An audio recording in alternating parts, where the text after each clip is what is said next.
while we're waiting for the top of the hour, I'm going to play this song. It's been in my head all day. And you know how the only way to get rid of earworm is to put the song on. So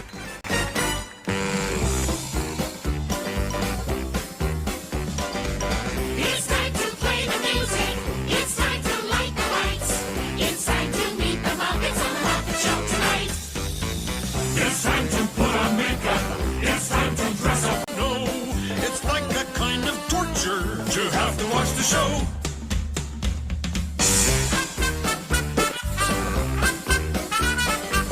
Right now, let's get things started. Why don't you get things started?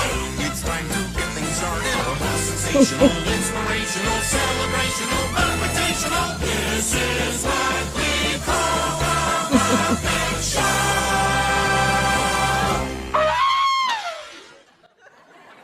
I do have another 60-second video. And this is about our new wellness village. I just don't want to. There we go. Our new wellness village was opening in the fall.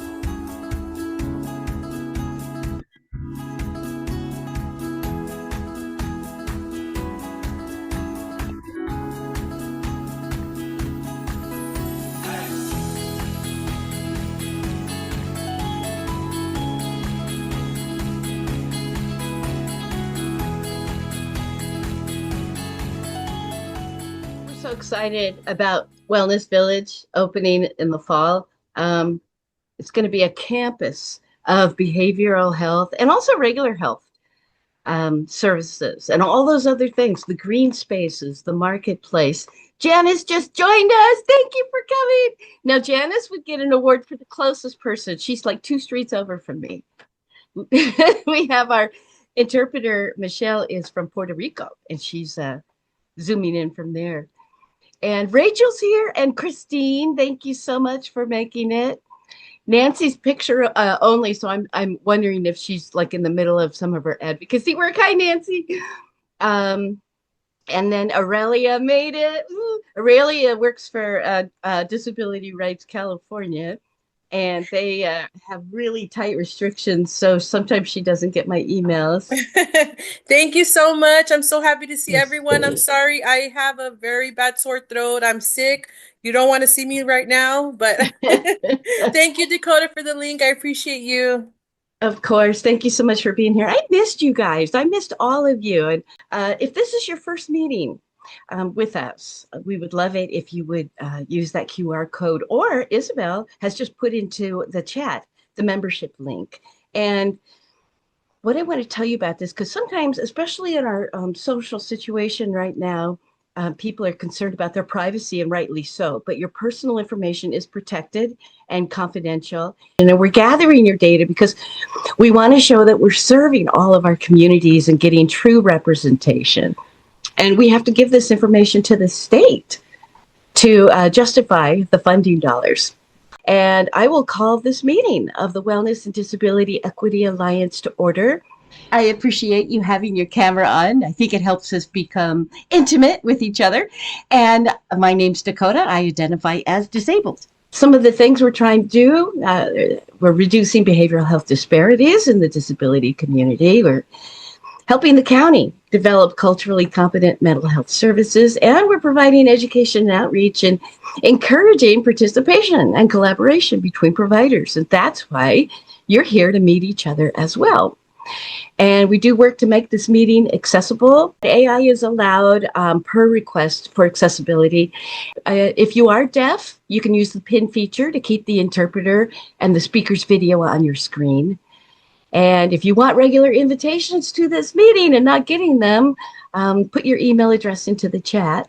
In place of the land acknowledgement today, I wanted you to see Dr. Sean's Elder Meditation of the Day for today. So I'll read this. He sent it out when he sent the invite to Monday's NAWAC meeting, which is the Native American Wellness Advisory Committee. We hold to our Otuhan, our giveaways, because they help us remain Indians. And that was Lame Deer, who is a Lakota. The Indian way is for everyone to give to another. Thus, the community wins. The NAWAC meets Monday at 10 on Zoom. Sean has Adult Protective Services there to talk about tribal elder abuse and also a presentation on Black History Month. So I have been concerned about the vicarious trauma that a lot of us are getting when we witness the social problems that we're seeing out there. So I want to play this video to help you with your self-care. Your body wasn't built for this. So let's talk about how to actually process it. First, your nervous system evolved to handle immediate threats like running from a predator, not to scroll through footage of state violence at breakfast, watch your rights get stripped in real time, and then clock into a Zoom meeting like everything is fine. So here's what actually matters. You have got to complete what we in the biz call the stress cycle. After you doom scroll, after you witness cruelty, after you hear about how 7 fucking Democrats voted to continue funding ICE, your body is flooded with stress hormones that have nowhere to go. And if you just sit there, your system stays activated. Cortisol stays elevated. You start living in a permanent state of threat. You need to physically discharge that activation, even for 5 minutes. Move, cry, shake, scream into a pillow, whatever gets the energy out. You also need to speak the fear out loud in plain language to yourself or to someone safe, because silence amplifies your cortisol. Your nervous system interprets silence as we are alone, we're hiding, the threat is too big to name, we're about to get eaten by the predator. Naming it grounds you. It rebuilds self-trust. It tells your body, I see the danger, I'm not making this shit up, my response is valid. This is how people survive repression without collapsing internally, not through toxic positivity, through truth. Your nervous system knows when you're lying to it. When you try to calm down while the threat is still active, it doesn't buy it. It just destroys your ability to trust yourself. So, say this out loud or write this down. The threat is blank. I'm responding this way because blank. If you live in Minneapolis right now, that sentence might be, the threat is ICE raids across Minneapolis. I'm responding this way because my community is under attack. That's regulation through reality, not suppression through self-betrayal. You're not broken, you're responding accurately to a broken system. Now let's keep you intact while you fight it. We forget the neurochemical transmitters in our brain do these tiny little chemical reactions, but they trigger big reactions in our gut. And sometimes after doom scrolling, which is when you're, say there was just a shooting and you're going through trying to look at the most recent video to see what happened, right? Or it's when you're just getting into a cycle of all bad news, doom scrolling on social media usually. So the threat is blank. I'm responding this way because blank. Naming it. I didn't know that naming it had that power. So in line with this, I thought we would do our icebreaker question. In the midst of societal upheaval, what steps have you taken to support your emotional wellness? And feel free to put it in the chat or come off mic. So yeah, I don't need to watch the 18 different angles of the shooting situation. So this is such a great topic, Dakota. I was just at the International Leadership Association. We had a dialogue lab in New Orleans, and I got an idea from that dialogue lab to submit a proposal. And it is a workshop on self-care for community advocates and leaders. And so I just submitted that yesterday. But I already have the workshop available here for you guys. So you guys are welcome to come in person. Let me see if I can get by the end of our meeting, I'll put in a discount for you guys. But it's a 3.5-hour workshop. And we talk about how our brain and our body respond and how we look at our stress blueprint. You guys I'll do half off for you guys. That is awesome. Thank you so much, Leah. To keep this work sustainable, we need to engage in our self-care. And I have Mirfrado. go ahead and share and correct my pronunciation. No, it's Michael Gerardo. It's the M is for my first Oh, name. Michael, hi. Yeah. Um, self-care, I always felt that I was practicing self-care. And I work with the community. I do a lot of outreach work in San Jacinto, Hemet area. And today I was tabling in front of our clinic, and all the schools, I guess, scheduled a protest on ICE today. So they were all going down San Jacinto Ave as adjacent to our clinic, and I felt myself getting emotional. And I felt, well, if I'm getting emotional, then what something must be off balance with me because I'm not participating in the protest, but I feel so I need to work more on my self-wellness. Normally I used to be able to do it through physical activity. I'm older now. I got some ailments, so I'm not able to do it as I used to, but I need to find one. So I'm glad you brought that topic up. Thank you. Thank you for sharing that, Michael. Just witnessing these things. And even though I'm so glad that they're enacting their passion, but it can be stressful to see that happening because there's uncertainty. What's going to happen next? In the chat, we have yoga. Thank you for that.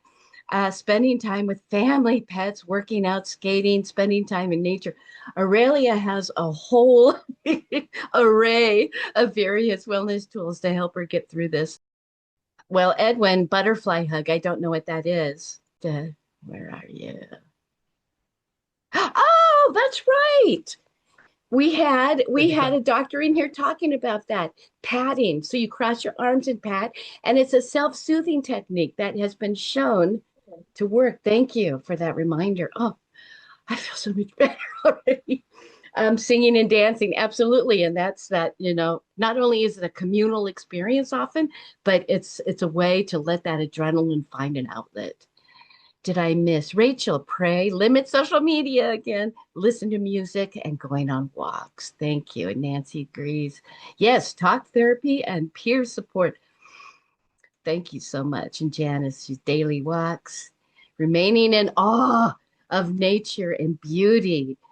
That being that awe, being in awe, it shifts your brain into this way of being that is just really good for you. It's good for your brain. It's good for your body. Exercise connection weekly. Yeah, she's got, Janice has put together what's it called? Just move, just jiggle. She's got a thing she put together and she says, you can even just come and laugh at us. So I love that, Janice. All right, live music. Yes. Meditation and visualization, imagery is powerful. We will go into our community agreements, making sure that this is a safe space, but also a brave space. We want people to feel comfortable sharing. Stories and names stay here, but the lessons leave and go out into the world. We disagree respectfully and to increase access, because with disability, access is all important. This meeting is recorded. I edit it and I post it online. But if you have any concerns about anonymity, anything that you request to be removed from the recording, I will do so. Nancy's picture is live. Oh, yeah. We're not looking at a photo. We're looking at the real gal, the real deal. Because I do have a poll I need to launch now. We've learned that creating Braille flyers is going to cost $400, not $300. So I just wanted to get that approved that we could increase that to $400. And it's just a matter of yes or no. Is it okay for us to extend from 300 to 400? All right, I'm going to end the poll now. Oh, just snuck another one in there at the last minute. And we'll share the results. And it looks like we're going to go ahead and move to the $400. So awesome. So those Braille flyers, we'll get moving on that. The Braille version of the first Friday flyer. Okay. And I'm going to close that poll. Thank you, everybody. You've heard me talk about how the MHSA, the Mental Health Services Act, is being modernized and it's turned into the Behavioral Health Services Act. And there are a few changes. One is that there's money for housing now. I don't remember if there was no money for housing or just very little the old way, but they've increased it. Housing is now 30% of the budget. Some of the other changes is we're moving away from prevention, but we're still going to be doing early intervention. And of course, FSP, full service partnership, that's for the people with the more severe persistent mental health challenges. And then behavioral health services supports kind of as everything else. But what you can do is see this online. The plan has been posted. Woohoo! It's on the website, which is up here, ruhealth.org. Click on behavioral health, click on BHSA, and you'll see there's a video there. And look at our friend Chris. Look how fast he's saying. Is that in fast forward? The video is also available in Spanish, and it's also available ASL, and it's open caption. The English version is, meaning you don't have to click on captions, they're already there. What you can do is attend a public hearing. We have 3 of them coming up, and this is where you can go, and for the first 2 hours from 4 to 5, oh, that's an hour, 4 to 5, you can ask questions and learn about BHSA. What are the changes? How's this going to affect everybody? How's this going to affect the community? How's it going to affect people who are getting services? And then the last 2 hours will be the hearing part, and that will be where we get to hear from you. What has been your experience with mental health services? Have your needs been addressed? Are there gaps that you're seeing that are still out there that the county mental health is not addressing? So we're doing them in 3 regions to make it convenient. The first one on the 18th. So that's a Wednesday, and that's going to be a week from Wednesday. I will remind you of this in my abilities dispatch. I think I'll send it out. That's the one in Moreno Valley. And then the following, the following week, but on Thursday, February 26th at the Coachella Valley Rescue Mission. And then the last one, March 12th, which is a Thursday, is going to be at the Elks Lodge in Hemet. Sometimes that Hemet one doesn't have as much turnout, doesn't have a bigger turnout. So that one would be really great if folks in Mid-County could be able to attend. I think there are snacks, but it's your chance to learn and to give your input. And then there's this poll. So Isabel is putting into the chat the website that you can go to see the videos or to read the plan. And then she's also putting in this anonymous planning survey.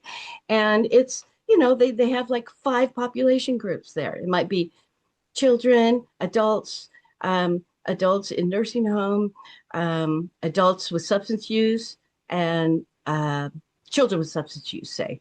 And you have to list these in order of what is the most important to you. So it's a way for Riverside University Health System Behavioral Health to learn from our community what needs to be done. We're just moving right along. We can move into unfinished business. We were going to do our the adaptive bowling tournament. They postponed it because it was on the day of the gala. But we are sponsoring this, and they will let me know when it's going to be later. We did approve $1,000 for that. Pictures from our meeting in December. Yeah, that was really fun. The food was great. I just finished up those cinnamon rolls, Will. I put them in the freezer. So this wasn't everybody, but there we go. Yeah, we had some people who'd never come before. This was our game, Alien Tiger Cow. We played that. It was fun. And then we did the gala was just last Saturday night, and Wade sponsored it. In fact, there was a news story on Channel 3. Let me see if I can get that. Special Stars welcomed adults with intellectual, developmental, and neurodiverse disabilities to the Palm Valley Country Club for an evening of fun and inclusion. Guests arrived in limousines, walked the red carpet, and enjoyed a night of dancing and live music. It's so heartwarming to see these young adults to be able to have fun and flourish, especially for us who have little ones. It's kind of something to look forward to, and it's inspiring to see these moms and dads, and some of them are here with dates too, and so it's really inspiring for us to see, envision that our children will be here one day too. How sweet is that? More than 300 guests attended the event. Organizers hope to continue bringing the community together through nights like this. Some pictures. Yeah, so the folks were getting primped all day. They were provided with specialty services. I thought this was a nice picture of Will. He looks like he belongs in a ZZ Top video. So formal wear was provided. And just the cars, I mean, it was so amazing. And the food was great. Let's see what else we have. Lisa here and her son. And then I love this guy with the red and the purple. Who knew those two colors go together so well? They got to walk the red carpet. And here's our leadership at the from the Building Bridges and Phoenixia Foundation. This was the green screen photo booth, and they would take a video of you for about 20 seconds. And then what they did was compile it into a flip book and give it to you within 20 minutes. So let me play you what the flip book looks like. It was really different and fun. So there's the book. Okay. Look at that. Look at us. We're high-fiving each other. It just cracks me up. Yeah. Very short. I'm an addict, I'm addicted to the tempo. I twitch like I'm keeping me. Thank you so much. You probably saw the email because I got a lot of people voted on whether to sponsor our Past Foundation's 2026 sponsorship. And the votes came in, and yes, we are sponsoring it for $900. It's coming up March 21st in Fontana. It's called the All Abilities Walk. And we can already jump into our trivia game. I did some research, and out of all the gift cards I could find, Dunkin' Donuts is the one that has sustainable practices. Dunkin' Donuts did not roll back all their DEI initiatives like so many other businesses did. So $25 gift card, and you can get ready to type into the chat, or you can come off mic and give your guess. This is multiple choice. In the world of disability, what is a glass child? Is it a vulnerable person who breaks easily? An optimistic glass half full kid? Or is it the sibling of a child with a disability? No, it's not A, Christine, but look, Lakeisha got it. C. It is C. This was something I just learned recently. I think, Leah, I think that's something that I picked up through your work. The sibling of a child with a chronic illness or disability, so named because their parents often look through them like glass because their attention is focused on the child with greater needs. Glass child. These children often are perceived as easy or resilient, but they might feel invisible, and they might develop things like hyper-independence, and they can end up getting struggles with expressing their needs, having anxiety, trying to be perfect, emotional exhaustion. So let's not look through the siblings. Remember, the family is just a unit, the whole dynamics. Everybody's got their role, and maybe those roles could be a little more fluid. Going to new business. My niece won Go a ahead. Harvard Writers Award for submitting her story as a glass child. Oh, okay. Yeah, and before this, I wouldn't have known. I would have thought, oh, they're just very vulnerable, easy to break or something. So let me think, who got it first? It was Lakeisha. I'll send you your digital Dunkin' Donuts card. I have a video about accessibility, and this is somebody off of Instagram that had some interesting accommodation. What makes this, and this packaging more blind accessible than this packaging? One tiny little change you've probably never even noticed. These instant meals both need boiling water, both have pull tabs, but only this one has a tactile fill line. With this one, I have no idea how much water I need. I might overfill it or underfill it, but I can feel when water reaches the tactile fill line on this one, so I can get it right every time. This lipstick from this other one, well, I can't tell the color of either without my own braille labels. This flat side lipstick stays put when I knock it over, whereas this round tube will roll away, and I'm constantly playing a game of hide and seek. Clamshell packaging versus carded? Clamshell packaging is impossible. Sharp edges, it's hard to get into. I can't even tell what's inside without help. Carded packaging? Safer, simpler, more environmentally friendly, and I can identify what it is right on the shelf. Tiny decisions make huge differences, not just for blind folks like me, because inclusive design isn't just for people with disabilities. It's better for everyone. I never thought about the lipstick rolling off the table, and It's chapstick in my case. yeah, exactly. Oh no, we I'm know always you. losing my chapstick. And your mascara, I know.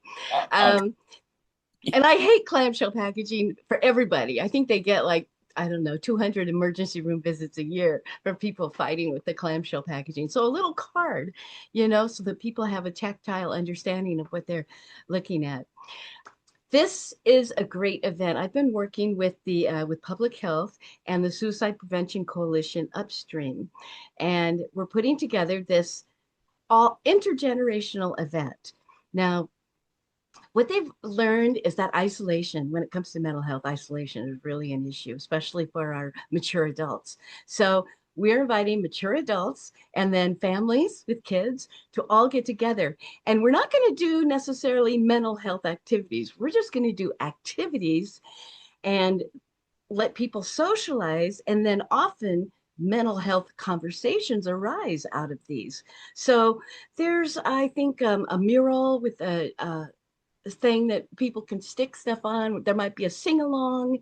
There'll be art and drawing and stuff and free lunch. So it's open to everybody. It's coming up on the 21st. So the link to sign up is at the chat. Totally free, 11 to 2. It's going to be fun. And they are also looking for volunteers if you want to volunteer for this. We'll have a Wellness and Disability Equity Alliance table there, but they are looking for volunteers maybe to help with parking. Okay, yeah, and here's the more of where it is. A free community event full of activities. You can use that QR code. I'll leave it up there just for a second, or you can use that link that's in the chat. Station's going to be like a half an hour long. We might have adults reading to kids. We might have teenagers teaching adults how to use computers, right? Yeah, and you can get free lunch out of the deal. They're going to have snacks. You can make friends. They might even have a adopt a grandparent or adopt a grandchild sign up. So somebody that in the future you could have interactions with. And sometimes we don't have interactions with people outside of our own generation.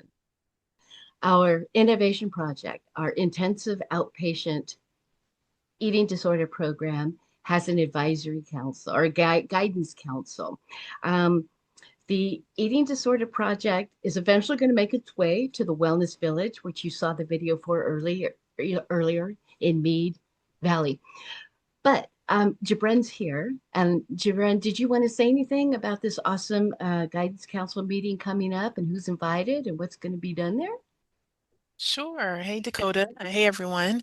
The Mindful Body and Recovery Program, as everyone may have heard, is our new eating disorders treatment and awareness program. So we are constantly looking for community feedback to determine ways to improve our program, as well as ensure that we're inclusive of all populations. So our guidance council meeting will be held February 19th at 2 o'clock, and it will be at the Banning Behavioral Health Clinic. So we're trying to go regional and be inclusive of those who are in different areas as well.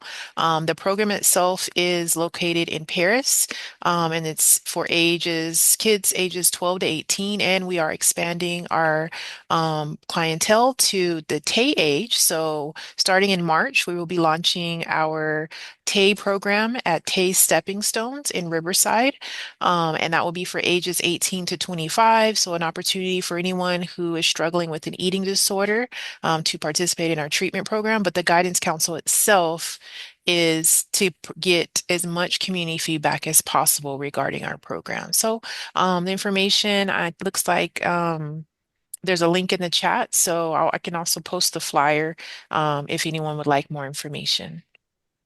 Yeah, and I love that this one's in Banning. For those of us in the desert, that's a little less far, but I like that it's moving around.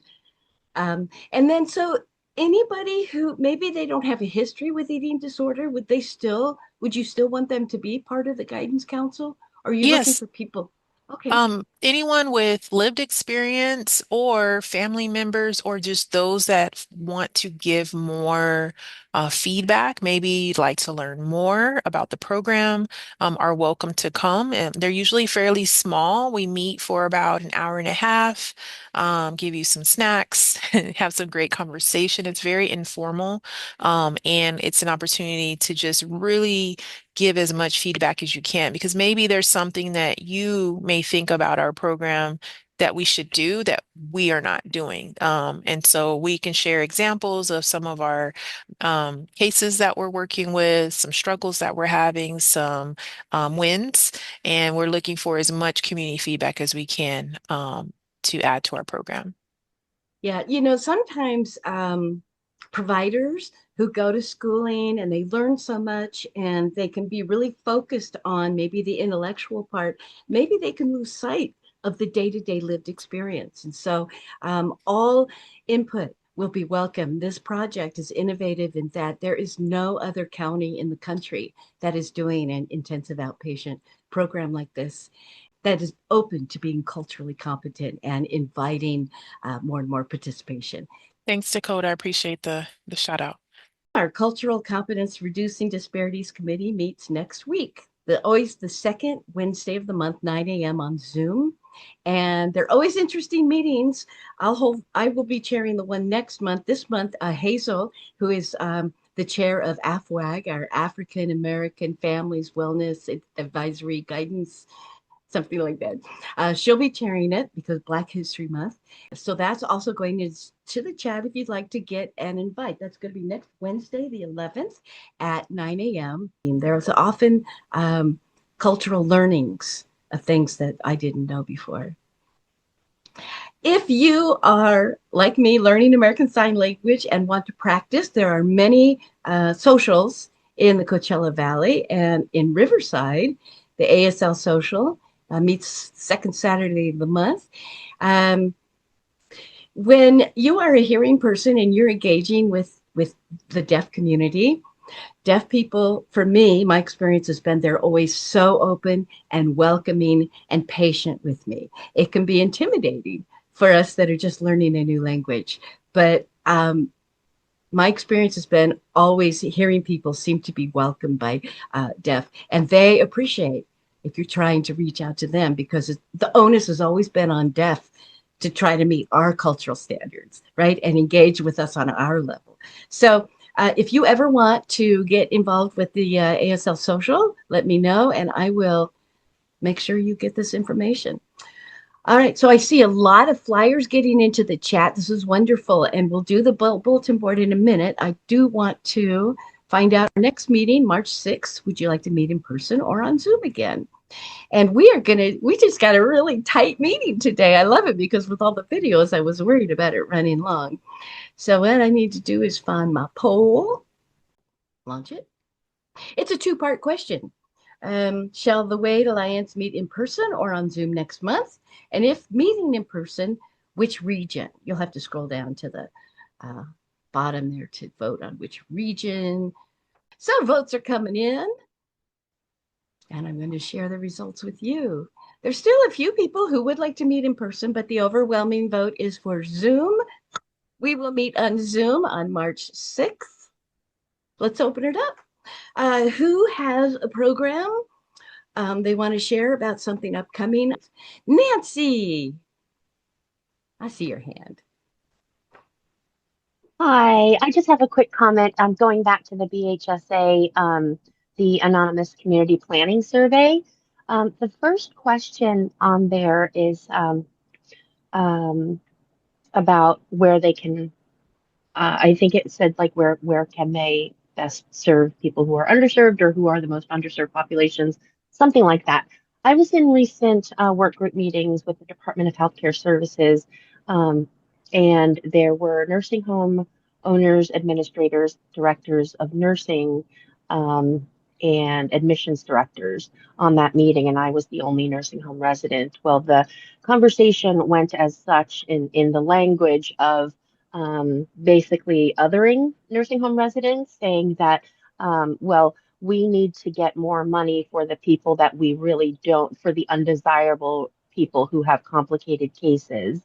And so there are, so they were talking about unhoused older adults, and people who, with a drug addiction, or things like that, complicated cases like rare diseases like mine, for instance. And what ends up happening is they dump these people in the over 3,000 unlicensed nursing homes, unlicensed 6-bed home care facilities where they're just houses and family members run them, and they keep the family members employed in these places in the unlicensed facilities because of loyalty. No one's going to rat them out, and everyone's going to get on board with whatever lies they want to tell when investigators come to look into their place.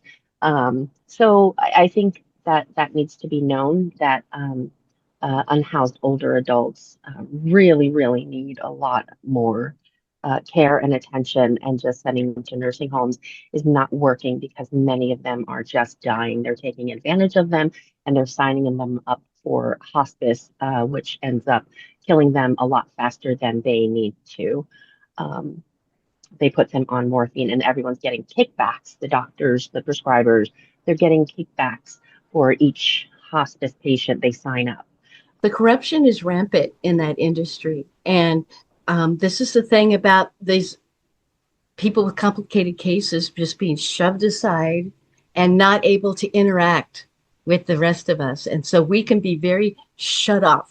We mainstream population can be shut off what is happening in our own backyard over there. Thank you, Nancy. And is there a place on that form where you can do a write-in? I think there might be. I didn't go through the whole survey. I just saw that you could check more than one box on that first question. So Okay. Thank you. Thank you for that. And thank you for the advocacy to fill out the form. If anybody wants to get those website addresses from me and you lose them after this meeting, you just contact me and we'll get you, because so much of the work now is advisory groups, people with lived experience, feedback from the community. You're seeing this everywhere, where businesses need to be more accountable to the community. And that's often how we learn about new things. There's also a phone number where you can leave voicemail feedback. I know that might be easier for some people than having to fill out the form online. So thank you. I'll go ahead and resend it in, but that way everyone's aware. I appreciate that. Yeah, sometimes you're getting a special applause for that. Sometimes you don't want to have to get on the computer and have to do all this stuff. Maybe you just want to maybe you feel articulate enough that you want to, tell them in person and let them hear the feeling in your voice. So absolutely appreciate that. By the way, I don't know if you've met Isabel yet. This might be your first meeting because Denisha has been helping us out. Isabel is our newest OA, office assistant, and she is just getting it done. She is providing so much support to the cultural comp department. So thank you so much for being here. Oh, you're getting applause. Nice. Hey, Joseph, I see your hand.